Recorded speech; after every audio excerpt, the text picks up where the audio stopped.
दोस्तों, वैसे तो निधिवन के रहस्यों के बारे में कई वीडियोस मौजूद हैं, जहां पर निधिवन के रहस्यों के बारे में तरह तरह की बातें की जाती हैं। साथ ही दोस्तों, कहा जाता है कि यहाँ पर आज भी श्री कृष्ण गोपियों के साथ रास रचाते हैं। निधिवन का परिसर पूरे दिन भक्तों के लिए खुला रहता है और शाम होते ही इस पूरे परिसर को अच्छे से चेक करके बंद कर दिया जाता है। कहते हैं कि रात के वक्त इस निधि वन में जो भी रुका या तो वो पागल हो गया या तो उसकी मृत्यु हो गई। इसलिए रात के बाद यहाँ कोई भी नहीं ठहरता है। दिन में ये जगह जितनी गुलजार रहती है, रात होते ही यहाँ इंसान तो दूर की बात है, उल्लू और चींटियां भी कदम नहीं रखते हैं। लोग इस बात के बारे में कई वर्षों से सुनते हुए आ रहे हैं कि इस जगह पर बाके बिहारी रासलीला करते हैं। दोस्तों, ये रासलीला देखना पूरी तरह से मना है, इसलिए वन के आसपास के घरों में खिड़कियां ही नहीं है। दोस्तों, वैसे तो रात को निधिवन बंद करने से पहले यहाँ की अच्छी तरह से जांच की जाती है ताकि कोई भी इंसान अंदर न रह जाए।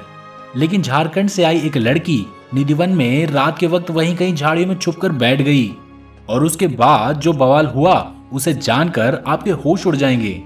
दोस्तों, ये बात बिल्कुल सच है, जो कि वर्ष 2018 में घटित हुई थी, जब एक लड़की भगवान श्री कृष्ण के दर्शन हेतु निधिवन में छुपकर बैठ गई थी। तो दोस्तों, आगे बढ़ने से पहले अगर आपने हमारे चैनल को सब्सक्राइब नहीं किया है तो इसे अभी सब्सक्राइब कर लीजिए। साथ ही बेल आइकन को भी प्रेस कर दीजिए ताकि आपको ऐसे ही कमाल की जानकारी सबसे पहले मिलती रहे।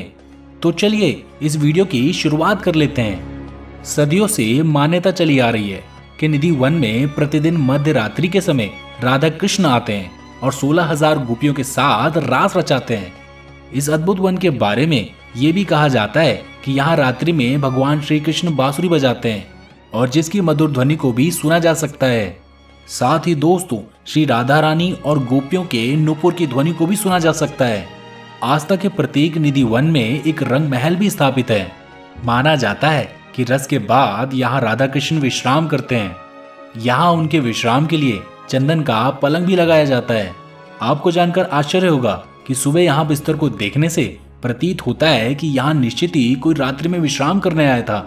दोस्तों, यह बात सबको पता है कि जो भी इस वन में रुका या तो वो पागल हो गया या तो वो मारा गया, लेकिन झारखंड से आई एक लड़की वृंदावन में जाकर क्यों छुप गई?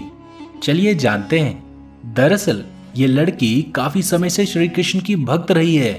हाल ही में जब उसे ये पता चला कि उसके पूजनीय श्री कृष्ण निधि वन में रात्रि के समय गोपियों के साथ रास रचाते हैं, तो वो उनको देखने की लालसा में यहाँ तक पहुंच गई। दोस्तों, जब शाम हुई और निधि वन को बंद करने का समय आया तो यहाँ के निरीक्षण करने वाले पुजारियों ने इस लड़की को झाड़ियों के पीछे छुपा हुआ देखा। तब पुजारियों ने उसे यहाँ से जाने के लिए कहा, पर उसने यहाँ से ना जाने की जिद लगा ली और वहीं बैठ गई। वैसे पुजारियों ने उसे समझाने की बहुत कोशिश की, लेकिन वो यहाँ से टस से मस नहीं हुई। जब उसे यहाँ पर रुकने का कारण पूछा गया तो उसने कहा कि मैं अपने आराध्य श्री कृष्ण के साक्षात दर्शन करना चाहती हूँ। मैं यहाँ से तभी जाऊंगी जब मुझे भगवान श्री कृष्ण दर्शन दे देंगे।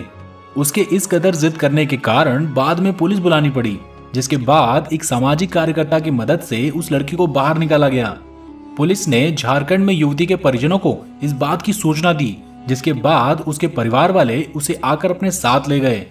निधि वन के पुजारियों ने बाद में बताया कि ठाकुर जी को शयन कराने के पश्चात हम अक्सर वन का निरीक्षण करते हैं कि कहीं कोई श्रद्धालु भगवान के दर्शन की लालसा के वशीभूत होकर वहां छुपा तो नहीं है, क्योंकि यहाँ कई ऐसे लोग थे जो भगवान के दर्शन के लिए निधि वन में आकर छुप कर बैठ गए थे। फिर बाद में या तो उनकी लाश मिली या तो वो पागल हो चुके थे। तो दोस्तों, अगर आपको ये वीडियो पसंद आई हो तो इसे लाइक करने के साथ साथ इस चैनल को सब्सक्राइब भी अवश्य करें। धन्यवाद।